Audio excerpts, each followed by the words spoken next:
Do you have a job interview coming up? Do you want to figure out how to get that job so that you can earn money to support your family? Well, today I'm going to be telling you not just my own experience right now of having a job interview, but how I managed to get through and get the job of my literal dreams. A remote access, work from home, earning in dollars whilst in South Africa. And there were 5 things that I did that allowed me to pass all their tests, get through all their questions, and get the job. So that you can get a job too. If you want to get a note, I can pause the video for you. I'll give you 3 seconds. 3, 2, 1. I hope that you have a notepad and pen. You got to buckle down because I'm going to tell you 5 ways you can get a job and you need this information. Step number 1, you got to dress well. The very first thing that I did before I had this interview was I made sure that I had suit jacket, and in fact I even went so extreme that I got a hat. And I'm going to wear this for the remainder of this little number 1 lesson. So the first thing I did was I got my hat and I had my suit, making sure that I was dressed well. Now why do you need to dress well? Firstly, there's only so much that being in good physical shape and being able to speak well can take you. Yes, maybe it opens the door, it cracks open the door from being shut closed to being 5 to 10 millimeters open, a few inches. But when you wear a suit, it makes it go from a few inches to a gaping hole. Because it's a way that people can trust you. If you're meeting with an employer, how the heck is he going to find out who are you? Where do you come from? Who's your family? Can I trust you? No. So you've got to use all these little tricks of the trade. But they aren't tricks because you really are someone who is trustworthy. So the very first lesson is you've got to dress well. On that, where can you get a suit?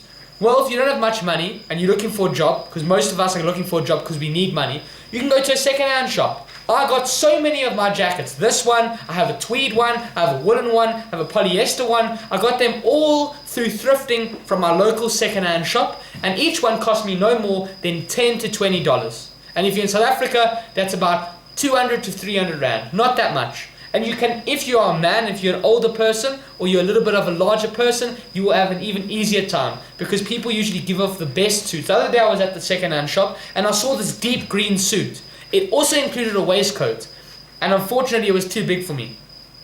But the lady was selling it for 200 bucks. So you can get not just nice clothing, not just formal clothing, pristine designer labels at the second-hand shop. Nowadays nobody wears suits. So it's like going to a gold mine that nobody wants to dig at. You are guaranteed to find gold. Just like going to the second-hand shop, you are guaranteed to find something amazing. Step number 1, dress well. Step number 2, they're going to be asking questions. So the second lesson is be prepared for their questions.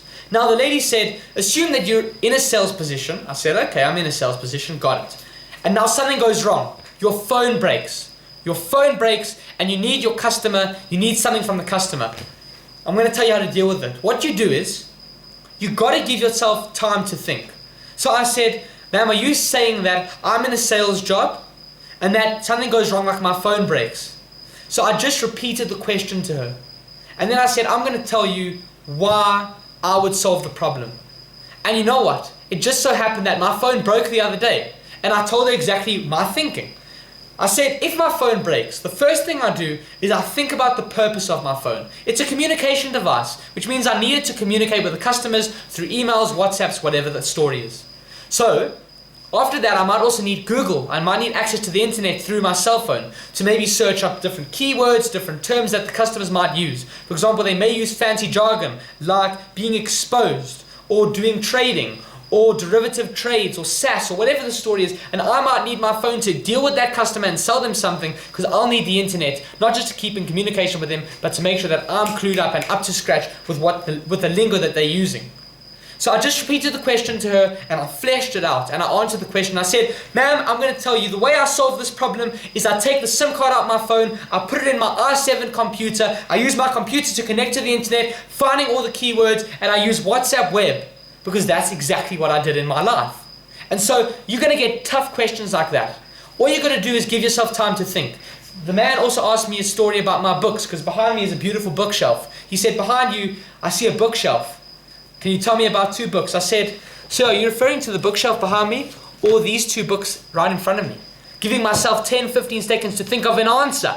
So then I could quickly remember the books that I have read, 10, 15, 20 books, whatever, and the few that are in there that I can remember. So I told them about Daniel Kahneman, how he has a system 1, system 2 thinking. I told him about a couple other books that I've read, but I gave myself time to think. So lesson number 2, give yourself time to think.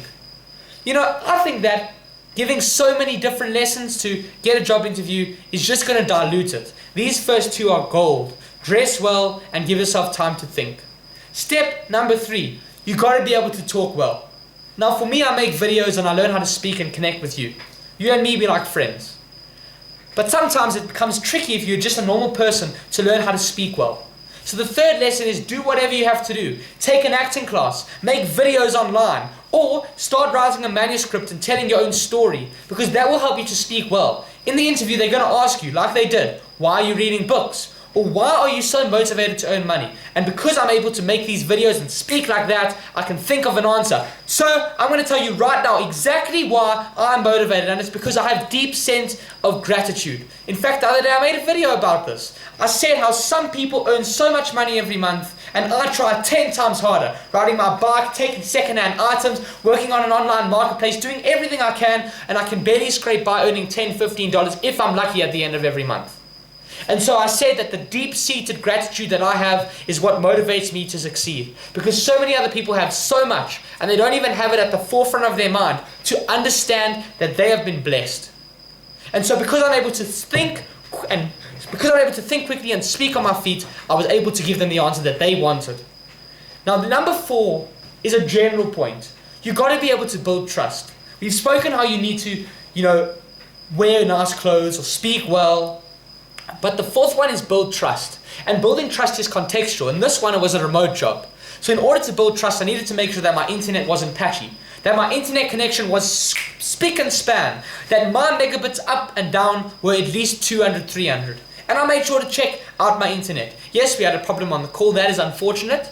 But building trust is contextual. If you're going to go meet a person in a physical way, well, you got to apply lesson number 1, where you dress well, because that's going to build trust. Shake their hand firmly and say, yes, I will do it.